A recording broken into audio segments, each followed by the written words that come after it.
ఈరోజు super healthy tasty recipe వెల్లుల్లి పాలకూర ఎగ్ కర్రీ తయారు విధానం చూసుకుందాం. కడాయి పొయ్యి మీద పెట్టుకొని 3 నుంచి 4 టేబుల్ స్పూన్ల ఆయిల్ వేసుకొని జీలకర్ర ఒక హాఫ్ టీ స్పూన్ వేసుకొని కొద్దిగా కరివేపాకు రెమ్మలు యాడ్ చేసుకోవాలి. కరివేపాకు రెమ్మలు యాడ్ చేసుకొని ఇలా 1 నుంచి 2 నిమిషాల వరకు స్లో ఫ్లేమ్లో ఫ్రై చేసుకున్న తర్వాత అందులోకి 5 నుంచి 6 వెల్లుల్లి రెబ్బలను నలగొట్టి వేసుకొని మంచి సువాసన వచ్చేంత వరకు ఫ్రై చేసుకోవాలి. లో ఫ్లేమ్లో ఫ్రై చేసుకోవాలి, వెల్లుల్లి మాడిపోకుండా. ఈ విధంగా ఫ్రై చేసుకున్న తర్వాత మనము ఒక చిన్న సైజు ఉల్లిపాయను సన్నగా తరిగింది మనం ఇందులోకి యాడ్ చేసుకోవాలి.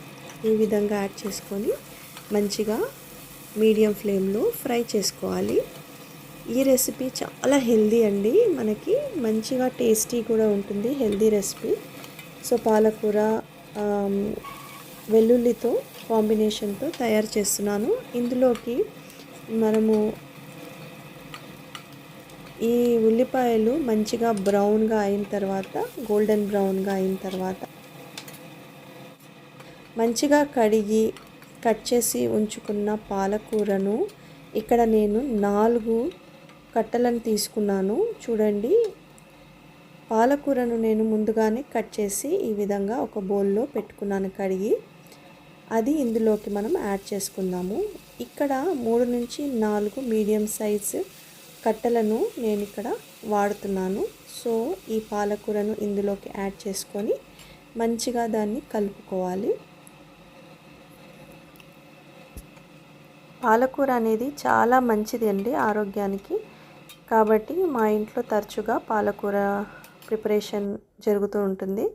సో ఈ విధంగా పాలకూరను యాడ్ చేసుకున్న తర్వాత పాలకూరలో ఎప్పుడైనా ఉప్పు శాతం ఎక్కువ ఉంటుందండి. అందుకే ఉప్పు కూడా మనము జాగ్రత్తగా వేసుకోవాలి, యాడ్ చేసుకోవాలి. ఎక్కువగా ఉప్పు వేసేస్తే కొన్నిసార్లు పాలకూర మరి ఉప్పు ఎక్కువైపోయి కష్టమైపోతుంది. సో ఇందులోకి మనము ఒక ఉల్లిపాయను సన్నగా తరిగి యాడ్ చేసుకోవాలి. ఈ పాలకూరలో మనం కారం కన్నా పచ్చిమిర్చి కారం ఎక్కువగా పడుతుంది కాబట్టి మాకు కారానికి తగినట్టుగా ఇక్కడ ఒక 3 పెద్ద పచ్చిమిర్చీలను వేశాను. కానీ మనం దీన్ని 4 నుంచి 5 పచ్చిమిర్చీల వరకు కూడా చీల్వేసి వేసుకోవచ్చు.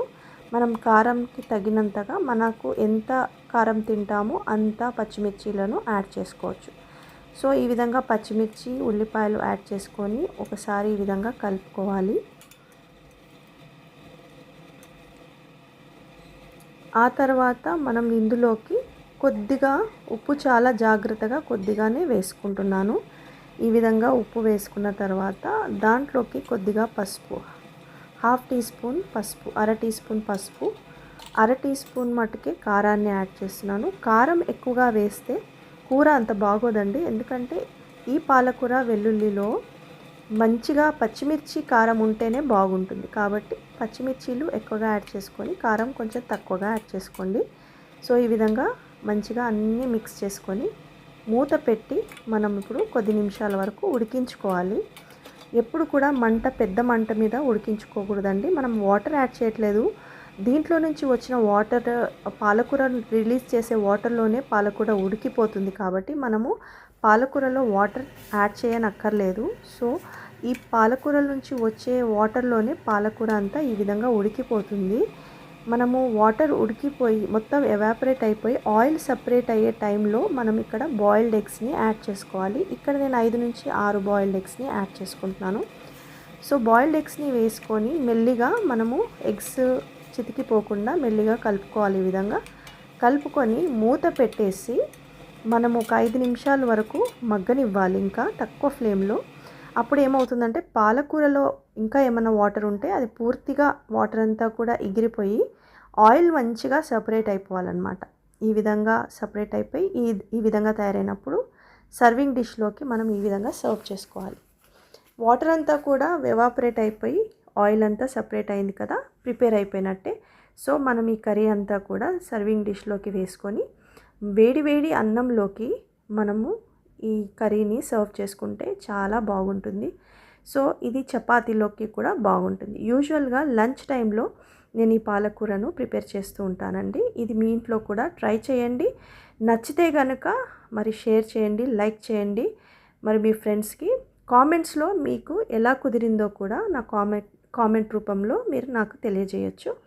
నెక్స్ట్ రెసిపీతో మీ ముందుకు వచ్చేంతవరకు eat healthy, stay healthy. Bye everyone.